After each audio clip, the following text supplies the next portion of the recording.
Good morrow, everybody. Nice day we're having, huh? Ho, ho, ho, ho, ho! My name is Robin, also known as SunnySideUpGal, and you are my Sunny Side Up pal. Welcome to my channel. If you're new here, welcome. Welcome very much to my channel. Welcome very much. Welcome to the channel. And if you are not new to the channel and you're returning, hello again. Thank you so much for coming back. This means that we're friends.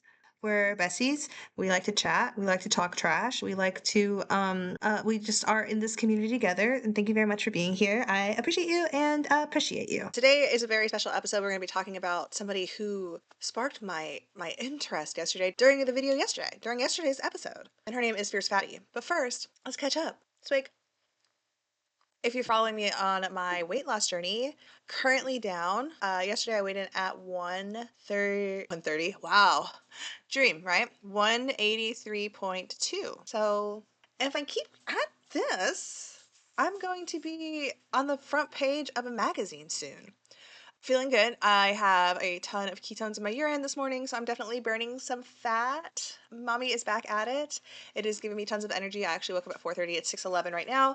Tons of energy, and I lose a lot. This sounds so crazy, and maybe this is going to turn you guys away. I lose a ton of sleep in the middle, or when I am getting into ketosis. But I also don't feel like I'm losing sleep. Like I have more focus, more energy, less mentally brain dead.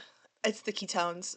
You're not here. This isn't just a keto channel. This isn't a keto channel. This is a reaction video, okay?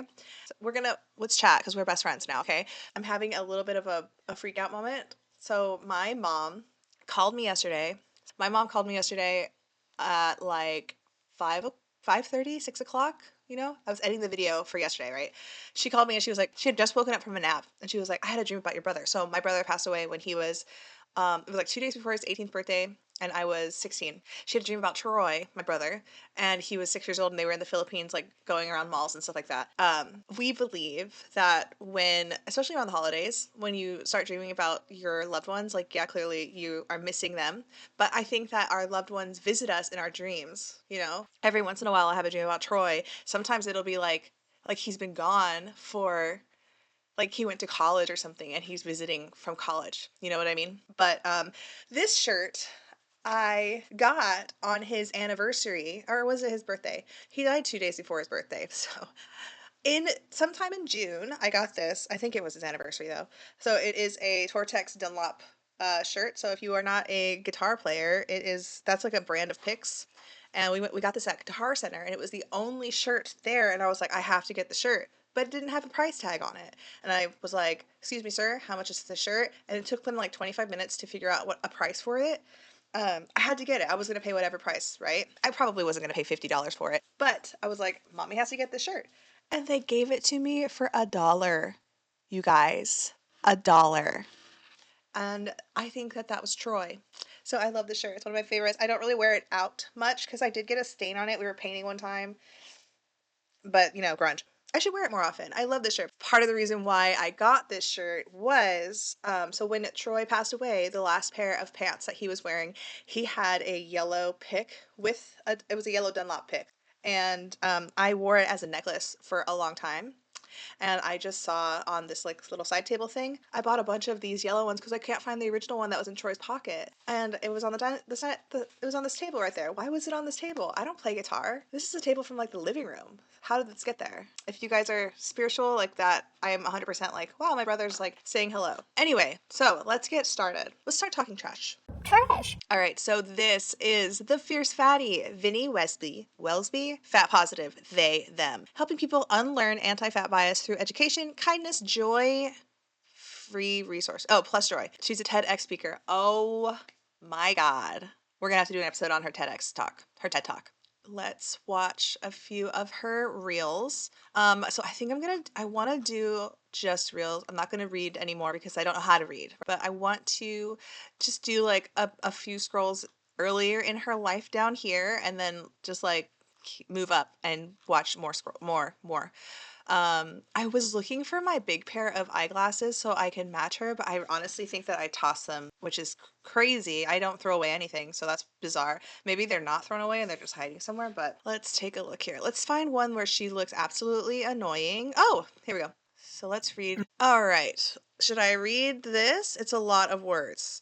Let me read the first paragraph. If you're assigned female at birth and oh, all right, we're not gonna watch that one because it has some things that I don't want on my videos. Let's find one where she looks particularly insufferable. Scroll down a little bit and scroll up. We're just gonna do randos, and here we go. Okay, here we go. All right, so I'm gonna pause this really quick. Oh, she has her own podcast. Okay, throwback to episode 32 of the Fierce Fatty podcast. Liberals love fat shaming Trump. Trump is a horror. It's a horror show of a human being. But one thing about him is he isn't is that whoa. One thing that about him that isn't bad, his weight. Literally, there are hundreds of ways to take down Trump, and him being fat is not one of them. One of his personal failures. But is it ever okay to fat shame? What if you do it nicely because you're concerned about loved one's health? What if someone thin shamed you? What if the fat person really is a massive bell end, which is like a massive idiot? We discuss this topic in today's episode. Let's do it. Okay, how to tell a fat person to lose weight because they're unhealthy. At Fierce Fatty. Let's listen. When I was on that BBC show, the show producer came to me and was like, okay, so at the end of it, we were wrapping up filming, and they came to get my answer on something and brought the camera crew and everything, and was like, okay, so what do the audience do when they have a family member or someone that they love that's really unhealthy because they're fat? You talk to them with their feelings in your mind, but you also care about them, so you don't want them to no longer be on this planet. So you very, very kindly say something. That's it. That's the end of the episode. You have to say stuff. You have to say something. I'm not telling people to be like, get into an argument with somebody and be like, you're so fat, you need to lose weight. No. I think it's important if you love somebody and you really are concerned about their health and they are in a large body, it's important to mention it. In a nice way though, you know? In a nice way. You have to go there, you have to go to them and realize, okay, I'm literally about to probably crush them and break their heart, but this is more important than that. It's difficult because I have been fat for most of my life, so anytime that somebody did talk to me about it, it felt like I was being belittled, or it felt like it didn't feel like it was coming from a place of love, even though now when I look back, it was coming from a place of love. And I was like, listen up here. You don't. You mind your damn business. I think that most people do mind their business because we are afraid of like hurting people's feelings. Okay, so this one is when your fave fat celeb loses weight. Let's read the thing. Throwback to episode 54 of the Fierce Fat podcast. She is just giving me more things to watch and enjoy. This is particularly relevant seeing as we have a lot of fat influencers taking Ozempic and Wegovy, etc. There is an additional layer to consider that I don't mention in the video filmed 4 years ago this is from last year, March. When it's a fat influencer versus just a random celebrity losing weight, especially if that fat influencer previously shared support for the fat liberation and or body positivity. So Lizzo, Meghan Trainor, who else? Who's another fat celebrity that was part of the fat acceptance community that's now on Wegovy? Put him in the comments. Celebrity's body, and we all know this, doesn't belong to anyone apart from that person, right? It is Okay, so I've mentioned yesterday in my episode, she has really cute style, but am I liking this haircut for her or for them? No. not for thin people's consumption. It is not for fat people's consumption. Their body is theirs, and it's none of anyone's business, really. And she could have left it at that, but let's see. We can speculate about what's going on with them and whatnot, but we don't have any right to any information about their body or what they're doing or what they're thinking or what they believe at all. And imagine the immense amount of pressure having your body picked apart in a very public way. That pressure, and what does that do to you? And of course, it's wonderful to see fat. I agree. I mean, the amount of pressure to be thin if you're a celebrity. Like I think about Cynthia Erivo and Ariana Grande. First of all, did they have to lose that much weight for the role? I don't think anywhere in the books or in the play is it listed that these characters are supposed to be like rail thin. Am I wrong? Am I wrong? I don't think so. Okay, at the same time, you are sort of getting paid to do in in my opinion, I've always seen celebrity as somebody getting paid to like or actors getting paid to manipulate their body and themselves for a role, right? So the pressure is there. I think the pressure is there, but I don't think it's from their audience. I think it's from from a like an employer. If that makes sense. I guess maybe your fans are your employers in a way, but I always thought it would be really cool. This is kind of a tangent. I always thought it would be really cool. Like one of my dream jobs was to be a professional wrestler, like on TV, like for WWE.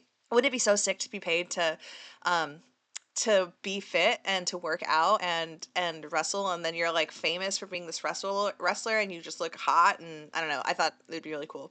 Let's Bodies continue. being represented. But what does it mean if that fat body becomes smaller? She kind of annoys me with how slow she's talking, and I'm not sure if I'm going to speed her up for y'all. And we have judgments about it, right? Everyone has judgments about it. A lot of people are like, oh my god, they've become smaller, great, oh my god, this is amazing. Some people are like, oh my god, I can't believe they've lost weight, they've let us down. And the fat celeb might just be like, for fuck's sake, just leave me alone. God. You guys, she's talking so slow, and there's no way I can fast forward this on Instagram. I wonder how well her podcast is doing because I cannot. Next thing to think about is we don't know what's going on with them. We don't know what their mental health is, their physical health. In my opinion, she's being a little less neurotic and a little less crazy about celebrities losing weight than some of the people in the fat acceptance community. Do you agree? Like she's being less angry about it, and she's more understanding that it's none of our business because it's not. They're still a human being and they're going to do whatever the heck they want. Like, do I think that Ariana Grande and Cynthia Erivo are feeding off each other by not feeding? Yes, I do. I think that there's something mentally going on with them. It's none of my business though. They're also a human being and they're just like any regular schmegular Joe Blow. If I went to Walmart and I saw somebody super skinny, I wasn't going to be like, I can't believe that. They're on Ozempic or I can't believe they would show themselves in public that skinny, right? It's none of my business. I understand though there is like there's people looking up to Ariana Grande and there's girls looking at Ariana Grande going, I want to be like that. I don't know. I don't know if it's Ariana. I don't. It's such a hard topic because I don't know whose responsibility it is anymore. I don't know whose responsibility it is to control like what little girls or what people find inspirational. Is it a celebrity responsibility or is it a parent responsibility? Me don't know. I feel like accountability culture is just so prevalent and so it's so I don't know, it's like walking on eggshells lately, man. I feel like nobody's doing anything right anymore. And it makes you feel insecure in your everyday life. Like if I get there is pressure. So she's right, there is pressure. Like if I was a celebrity, I'd be like, man, I hope somebody's not looking at me if I was like a rail. I get it. I get it. Especially when it's like someone like Adele who hasn't actually said any. A celebrity's body. They cut it off? Oh my god, I'm so upset with her. That was so dumb. Sorry. Oh. A day in the life of a fat person. Okay, I did not expect her to be this big. The day in the life of a fat person. I wake up and think, what thin lives am I going to ruin today? Oh my god. A day in the life of a fat person. I wake up and think, what thin lives am I going to ruin today? Then I take all the food from my thin roommate. She doesn't need it. I then steal and eat people's babies. This is very true. I get really mad when I see thin people exercising. They must stop. Then I count all the money I'm stealing from the healthcare system. Then at the end of the day, I watch the movie The Whale. It represents me perfectly. Okay, that was dumb. I want you to take a moment. Okay, she looks skinny here. When was this? 65 weeks, a year ago. She looks thin. To imagine you're a successful shoe salesperson for 17 years and one day your boss comes and tells you you have 6 weeks to lose 35 pounds. Dude, speaking of fat people and shoe salesmen, that just made me That just woke up a memory in my heart, in my mind. You guys remember that show, Married with Children? There's an episode. He's like a manager or a shoe salesman, and he's trying to sell shoes to some fat chick. I'll post the video, but I'm dying inside right now. I've only worn them once, and they split at the sides. Well, let me explain. See, it's just like an elevator. There's a 2-ton weight limit on this shit. We're leaving. I want a balloon. You've already got one. 6 weeks to lose 35 pounds or you're fired. Or you're asked to get a certificate from the doctor to prove that you're not addicted to food in order to keep your job. Or during the pandemic, you're a nurse and told, sorry, we don't have PPE in your size, so I guess you're just meant to expose yourself to COVID. These are all real stories, and this is what's known as anti-fat bias. I don't think so. I don't think that that's a real true story. You got fired for being fat at your shoe job? Okay, learn more about the anti-fat bias in the workplace by downloading the Fat at Work report. 58 pages, 336 respondents share their personal experiences, intersectional analysis, global data. We're saving this, and Mommy is we're gonna read that together. We're gonna try. We're gonna take some notes. All right, let's scroll up a little bit more and find. Okay, so she hasn't really done much. Let's see how far. This is from 21 weeks. Dude, okay, so if you watched my episode yesterday, I'm finding a lot of the people that that are fat liberationists haven't posted in weeks. Yeah, this is pinned from 94 weeks ago. Okay, the truth about fat loss surgery. Does it really make you thin? Okay, that's from 4 days ago. Okay, so she just hasn't done any reels. All right, let's do more insufferable ones. She's posting from her podcast, so we're definitely going to have to go to her podcast one day. I don't know if I'm going to do it today just because my computer's so far away. My arms are so small. Okay, the caption for this says, let's make healthcare better for fat folks, starting with this survey. Go to the link in my bio. It's the second link down to take the survey. Already the stories rolling in are horrific. I think this will be impactful. Hey, it's Vinny. Don't know if you remember that we did the Fat at Work survey it's about 6 months back. Okay, so that's the other reel that I saved.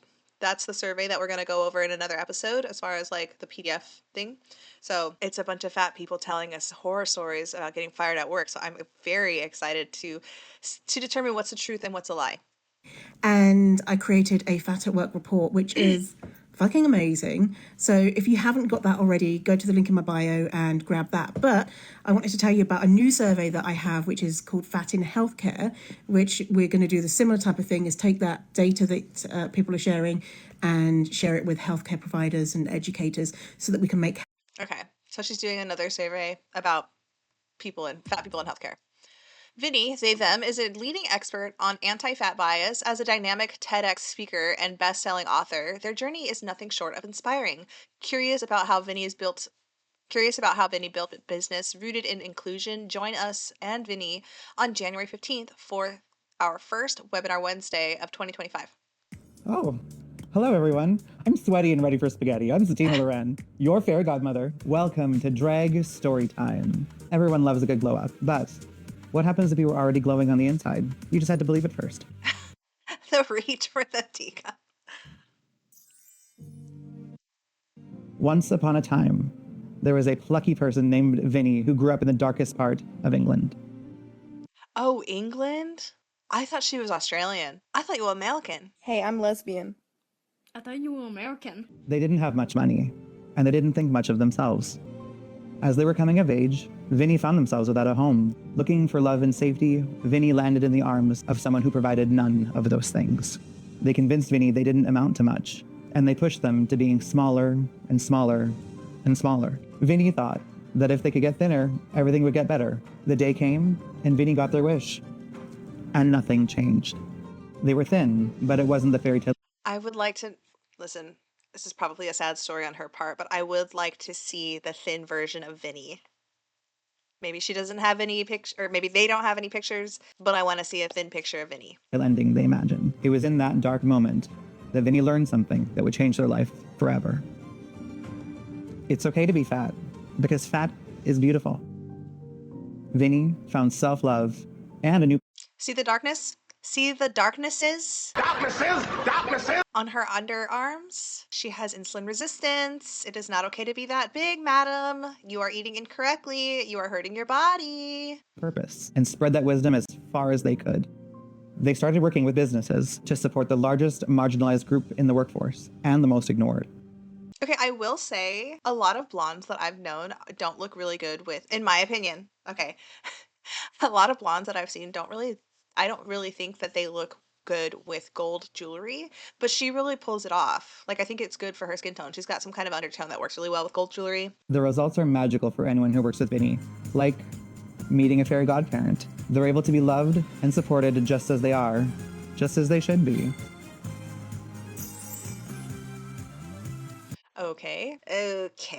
Okay, so this one is called This Is Not What Intuitive Eating Is. Throwback to episode 65 of the Fierce Fatty podcast. I got a question about whether fat folks are intuitive eaters. Is intuitive eating just an excuse to be unhealthy? Let's talk about that in this episode. TW, mention of food, moralizing, and a brief mention of binge eating.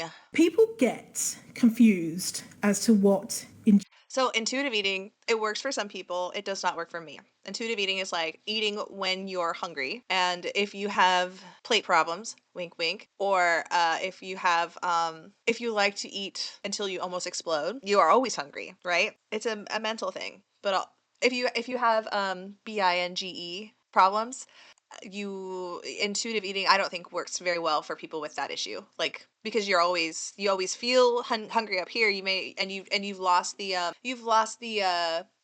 brain to stomach signal, honestly, of what real hunger is, so you're just going to constantly eat. But let's see what she has to say. intuitive eating is. Oh my. So She is so slow. people who don't really know what intuitive eating is, they think it's an quote unquote excuse to be greedy. And big quote unquotes there. I've never thought that. But I do believe that intuitive eating is like a poor. You see a lot of these haze doctors or these skinny dietitians who are like, you can eat whatever you want, just eat intuitively. If you're hungry, that means that you need to eat. When it's like, you don't understand that some people don't have that. Like, I feel like intuitive eating, that's like a luxury in my opinion, because like not a lot of people, especially in America, if you've been, since you were a child, eating constantly and like your parents were constantly feeding you and you always have access to food, you don't really have that intuition anymore. You've lost it. You don't, you know. And I don't think, I've never thought that it was like an excuse to be greedy, but I do think that it's a poor plan for a lot of people, especially a lot of fat Americans, because your intuition doesn't work right now. If you're that big, if eating got you to be that as big as you are, your intuition is fooling you. So eating whenever you're hungry doesn't work. You have to probably plan some things out, maybe put out a schedule of your meals and cut out like 2 of them and just eat once. Maybe skip a meal. Excuse and greedy. They think it's an excuse to be greedy. And so they think that people say, I'm an intuitive eater, therefore I want to eat 27 hours a day. I don't even want to sleep because all. No, I've never, she's being hyperbolic. Like, I've never heard a person ever say anything like that. I think she's making up this scenario in her head. All I want to do is eat. And so some people think that that's what intuitive eating is. And some people think that intuitive eating is meaning that you don't listen to what your body wants and that you have a disordered relationship with food. And that's what they think intuitive eating is. Where is she getting that? I feel like she's just poorly making things up on the spot, which is probably why she's talking slowly. It makes sense that people think that, because for a lot of people, what is the opposite of dieting? Or what's the alternative to dieting? Because if they're not controlling their food, if they're not monitoring what they're eating, they know what's happened to them in the past is that they go on, eating a lot of things, maybe binging, that type of stuff. And there's nothing wrong with binging. And so... Did she just say there's nothing wrong with binging? And there's nothing wrong with binging. And there's nothing wrong with binging. There's nothing wrong with binging. There's nothing wrong with binging. Jesus. They think, okay, intuitive eating is binging, being out of control, just kind of being self-destructive, kind of. I don't know who she's getting, like who she asked, if she just asked a handful of people or if she's just making these, some people think this, because I don't think anybody has ever thought that intuitive eating was just an excuse to binge. Maybe I'm just not talking to enough people, but isn't it You know what? I guess she's right. I mean, I have seen a couple people who are like, I'm an intuitive eater, and then I see them eat constantly. So maybe. When in reality, it's a very natural, when you stop dieting, it's very natural and needed for you to feed yourself again because you've been so bloody deprived. A lot of people presume that that is what intuitive eating is. It's being at that stage where you're constantly like, oh my God, give me the food and I just need to eat all the food, which is a natural response. That's what a lot of, yeah, I agree. A lot of people do believe that that's what intuitive eating is like eating whenever your body tells you that you're hungry. But like sometimes it's hard to determine if your body is super duper hungry or if it's your brain going, you need to eat, right? Because it's disordered. But that's not what intuitive eating is. Intuitive eating is listening to your body and your brain, listening to what it wants, and yeah, God, I really wish that Instagram would let me rewind. I'm upset. Yeah, that's what you just said in the little past part. Presume that that is what intuitive eating is. It's being at that stage where you're constantly like, oh my God, give me the food and I just need to eat all the food, which is a natural response.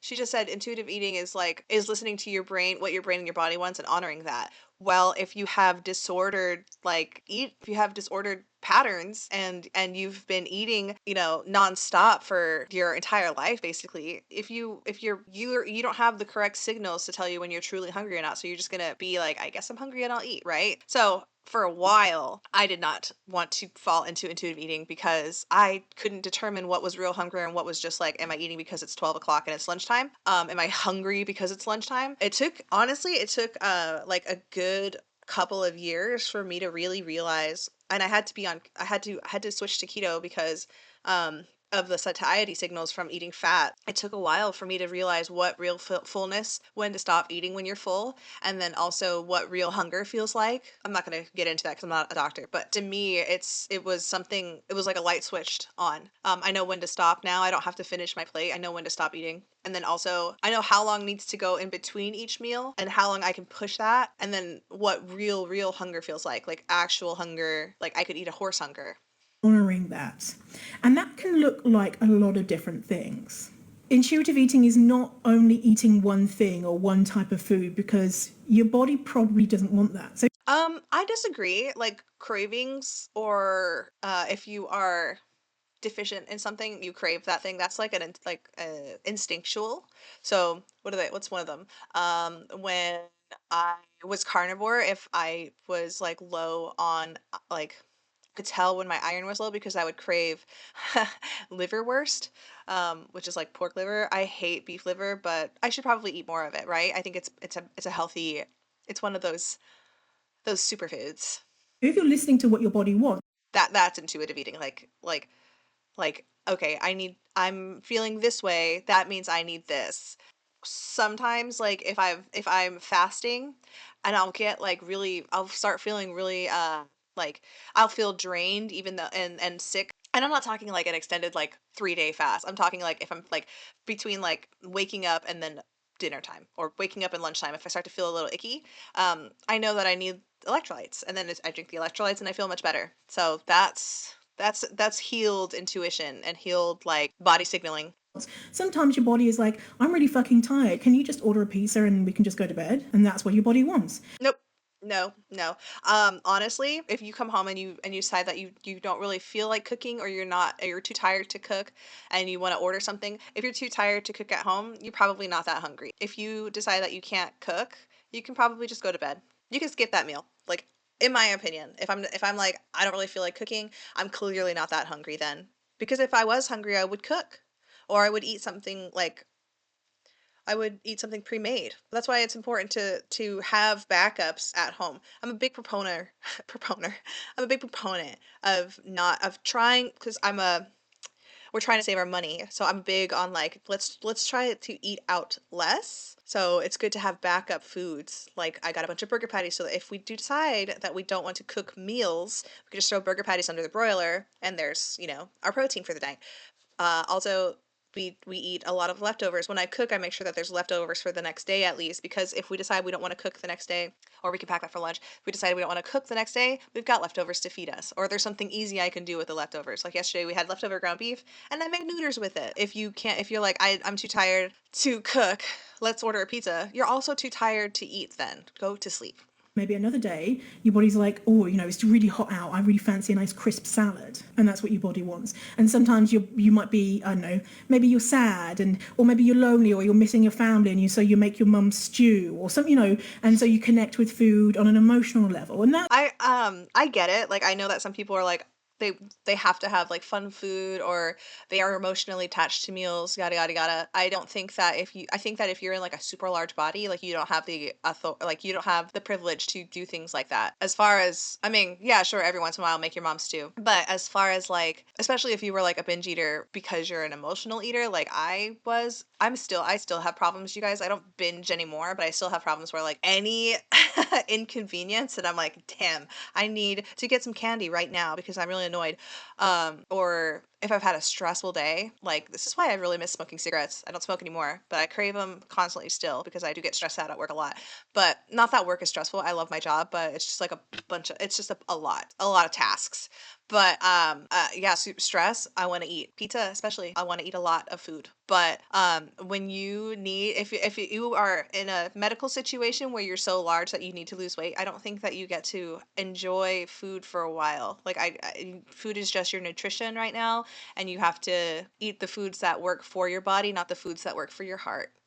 Well, you want foods that don't hurt your heart. You want, yeah, but you know what I mean. So like you need food that helps your body heal over the food that helps your emotional like baggage. Does that make sense? Am I making sense? Is this even good? That could be what it looks like for some people. And it can look like at the beginning needing to eat foods that are less nutrient rich because you've been denying yourself those things when you're in the she acts like you've been depriving yourself with this diet, and it's like they've been withering away or something. I don't know. Most of the time I've seen people who are like, I do intuitive eating, they're huge. Like they're not, I've never seen like a really skinny person being like, I'm an intuitive eater, because they're already eating intuitively. I don't know. The diet binge cycle. And that is the first stage of intuitive eating, is allowing yourself all of the foods which you have denied yourself, and all of the foods that in your brain you've decided are, bad in some way. And intuitive eating means that you have... Okay, but if I did that, so like every once in a while, sure. So I'm a ketogenic girl because I have prediabetes, PCOS, Hashimoto's, and insulin resistance. So like the less carbohydrates that I intake, my body responds better. So my blood sugar stays at a baseline.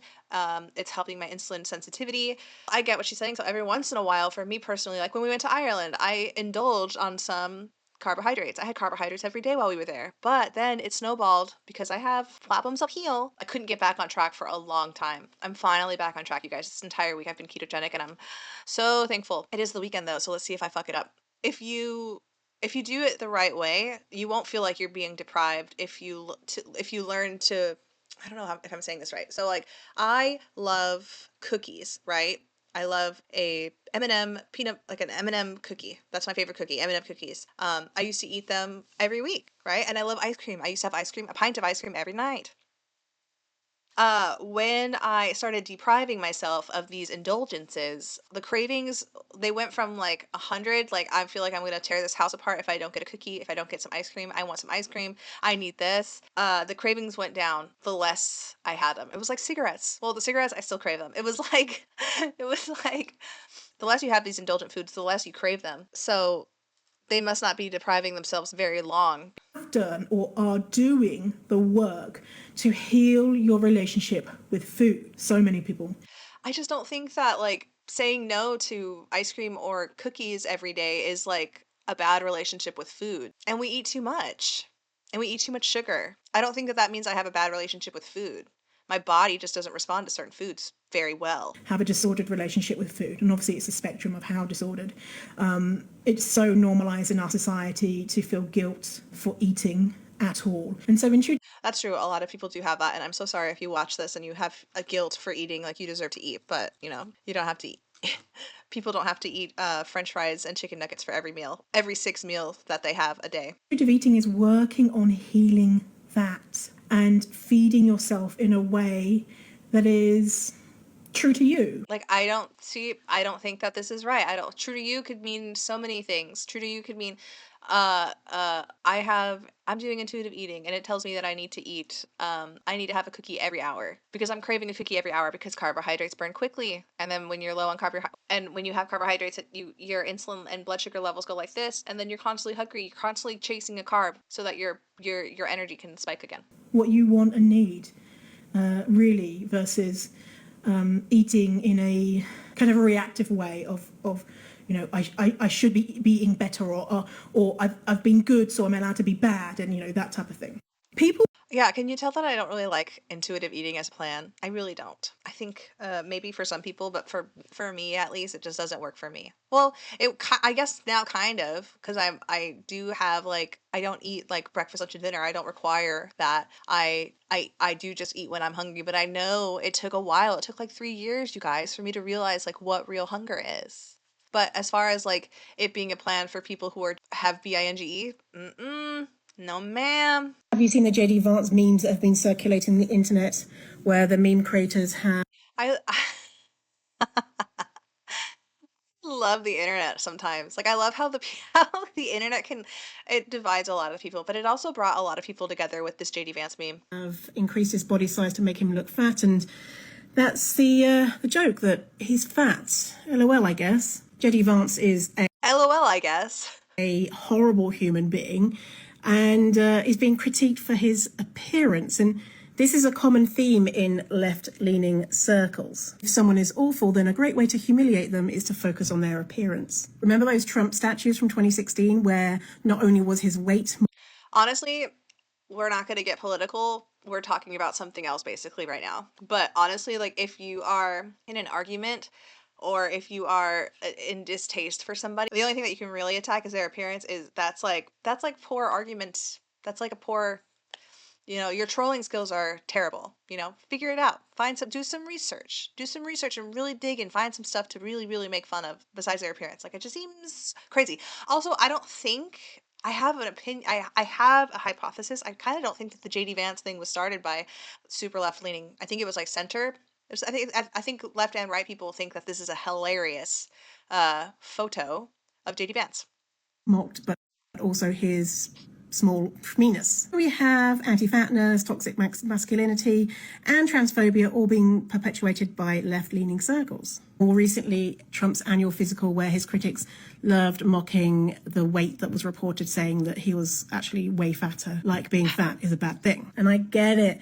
Trump and his cronies are awful human beings. But it's not their bodies that make them awful. Yeah, like if you really don't like somebody or you think that they're terrible and you can only bring up their appearance in your argument, like come on, you guys, do better. Fight better. I always bring that up when I'm in an argument, like in the comments on Threads or Instagram. I made a joke about, I'm not even going to say what I made a joke about.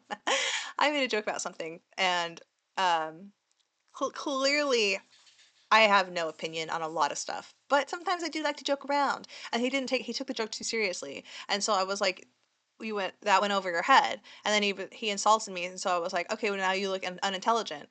And then he called me a torta. And I was like, now that the fact that the only thing that you can do is make fun of my appearance, I've won. Like that means that your argument is null. If last resort, the only thing that you can do is make fun of somebody's appearance, like you do not know how to debate. And that's my opinion. Okay, so this says, meet Sarah. At 42, she was diagnosed with advanced cancer and given 4-year prognosis. Her symptoms were dismissed due to anti-fat bias in healthcare. Okay. All of my symptoms for women with ovarian cancer were ignored. For over 2 years, I went to the doctor and I was told that my symptoms were due to my fat body. Oh my god. I wonder what her symptoms were. Okay, let's read this while this plays again because I accidentally paused it. Some people think that anti-fat bias is just about flippant comments, hurt feelings, and harmless jokes. What many don't realize is that anti-fat bias can be deadly. This video shares Sarah, she, her, on Instagram. To hear full stories. Okay, Sarah talks about her advanced cancer diagnosis when she was given a 4-year prognosis and the symptoms which were ignored by doctors for 2 years. Tam shares the story of her husband, James, father of 2 children, who died at age 37. Huge trigger warning for this episode as we talk about death. witnessing death, medical harm, and egregious anti-fatness. A massive thank you to Tam and Sarah, who are so kindly Were ignored. For over 2 years, I went to the doctor and I was told that my symptoms were due to my fat body. No physical examination, no blood test, no referral. My unexplained weight loss was celebrated. My inability to eat more than a couple of mouthfuls of food not believed. And my shortness of breath were due to my fat body, not the 4-kilogram tumour that was advancing inside me. Damn, that is sad. That's sad. I wonder how many. Okay, I talked about this yesterday. I'm not trying to victim shame or anything like that, but I wonder how many second opinions did she get? And I don't know what the if that's even an option in the UK. I'm assuming she's from the UK. Like because I know that they have socialized healthcare, so I don't know if she's like assigned a doctor and then that's all you get in your neighborhood. I really don't know how it works out, you guys. I don't know if you're allowed to shop around on socialized healthcare. I know that she probably had to wait a long time too, so maybe that's also why it took so long for her to get diagnosed. It's just like maybe she was bouncing from doctor to doctor and then finally found one, but it took like 3 years or 2 years to get there. I don't know. It's very sad though. Very, very sad. At the same time, though, gynecological cancers are very prevalent in obese bodies. So I'm not, again, I feel terrible that this happened to her, but it maybe could have perhaps been prevented. Am I being mean? Maybe. Diets don't work. Diets are lies. Diets are boring. Did you know we almost have 100 years, a whole damn century, that shows diets only work for a tiny fraction of people? Make it make sense. POV, spending 3 decades trying to become thin only to learn diets don't work. All that work and what did it get me? Did you continue the lifestyle change? Like, sure, fad diets don't work, but like the thing isn't about a diet. It's lifestyle change. Did you make the changes to do better? Did you make the changes to keep the weight off? What did you do to gain the weight back? Oh, you started eating normally again? You started eating like shit again and you gained weight? That's crazy.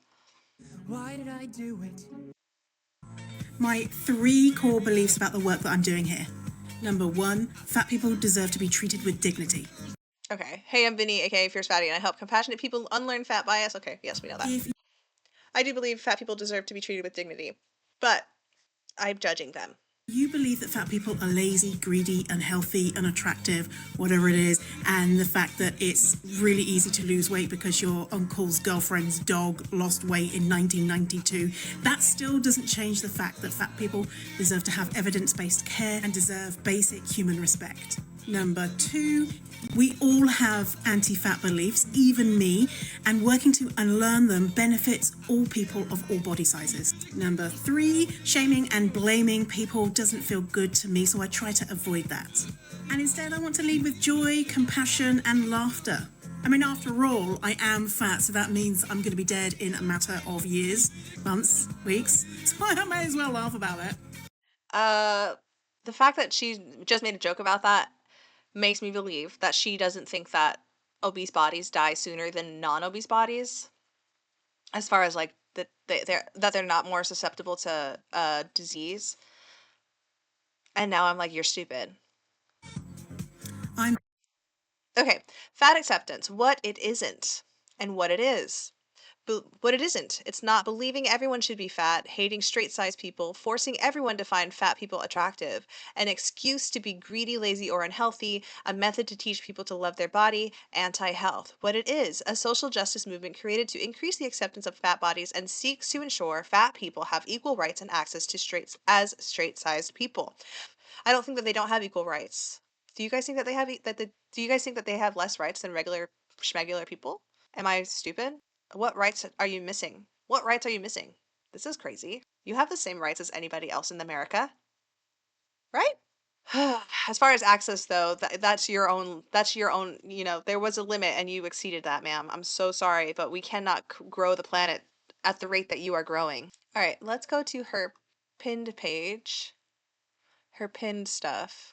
Did you know that a study shows that fat people get paid between $9,000 and $20,000 less per year than their straight-size counterparts? Is it because they're missing work more often? In another study, 42% of HR professionals disqualified fat candidates for the role just because of their size. Did they report that? I don't see an HR person reporting, hey, I didn't hire this guy because they're fat. Where are you getting this? Where are you getting that? Also, if I was an HR person, I would judge. Maybe I wouldn't be a good HR person. I would judge. However, I think as well, I'm going to look at your work history. Oh, you've bounced from a job to job every year. Every year you've had a different job. I'm not going to hire you. Just like I wouldn't hire a small person for that either. How often have you missed work? And you tell me that you never miss work and you're in a fat body? I'll try to believe it. If making the workplace size inclusive is important for you, then grab this free resource. It's called How to Make Your Workplace Size Inclusive, and in there you're going to get actionable steps to take to make the workplace better for those in bigger bodies. Hey, I'm Vin. It's pretty easy to make your work. I feel like a lot of places too are, especially when we've had to create doors that are more wheelchair accessible and wider. Hold on. Okay. Sorry, I let the dogs in. Especially when we've had to make doors wider so that they're more wheelchair accessible and you can turn around in them and shit. So now big fat people can get through these doors as well. But they make office chairs in gigantic size. I've seen them. I've seen some at my old place that I worked at. This is called. This is is the obesity epidemic real? Honestly, I know she's probably using Canva, but this is really cute. This is up my alley. We all know that fatness is spreading like wildfire and is contagious, and who is going to think of the children? Oh my god. Is it true that we are in an epidemic and everyone is getting fatter? Do fat people need to hurry up and lose weight in order to save the economy and the lives of children and baskets of kittens from burning in flames? How do you think hearing shit about this bogus epidemic harms us? Oh my god. It's literally like they're closing their eyes to reality. If you look, I'll try to share a graph. Editing Robin, share a graph. If you look at the obesity rates in the 70s to now, it has, I think, tripled. Tripleta? We are getting fatter and fatter. More people are fat now. I even think that it's bounced up a ton, like amazingly quickly since the early 2000s. It is an epidemic. It's terrible. It's scary. And children are getting non-alcoholic fatty liver disease at like 7. That's wild. This is something that only happened to like fat adults 20 years ago. So yes, the obesity epidemic is 100% real, and anybody who denies it, I do not trust your judgment. I don't trust your judgment. If you deny that the obesity epidemic is real, I question whether or not you wear a seatbelt. That's how dumb I think you are. All right, this is, I promise, the last one. I want to watch another video of her being insufferable. So this is the video from yesterday. Here are 3 benefits of being fat. I recommend that you watch my video from yesterday so that you can watch that one and see my reaction to it too. Okay, what is happening when you feel addicted to food? Now, story time. I was a food addict, particularly candies and stuff. I am an emotional eater, and I did suffer from binge and the other ones for a little bit, but mommy is doing so much better. Clearly, I'm fat. Food addiction is 100% real. It's crazy, and it's hard to overcome a food addiction because you have to eat, right? Everybody has to eat. Food isn't regulated. You don't have to be 21 to go through a drive-through, you know what I mean? And then if you've got a dollar store down the street from you, you can buy all the Haribo candies that you want for $1 and make videos about it. Oh, shit. All right, what is happening when you feel addicted to food? Throwback time to episode 21 of the Fierce Fat Podcast. I cannot wait to do that episode, you guys. Do you think about food all the time? Count down the minutes. Count down the minutes until you feel you can eat again. Are you addicted to eating? What about sugar? Is it impossible to leave sugary things in your vicinity because you'll eat them all up? Yeah, I can't. I have a hard time saying no to cookies, except yesterday I did say no. I brought them home for Michael and he had one, and I had a couple bites. See, I can't really say no.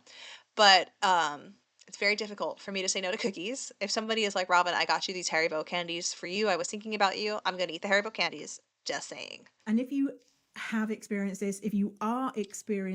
Okay, I love her glasses because mommy loves a round glass, but I don't know if I would pull those off very well. She pulls them off, and I think it's because she's one of those people who can pull off haircuts like that, who wears funky clothes.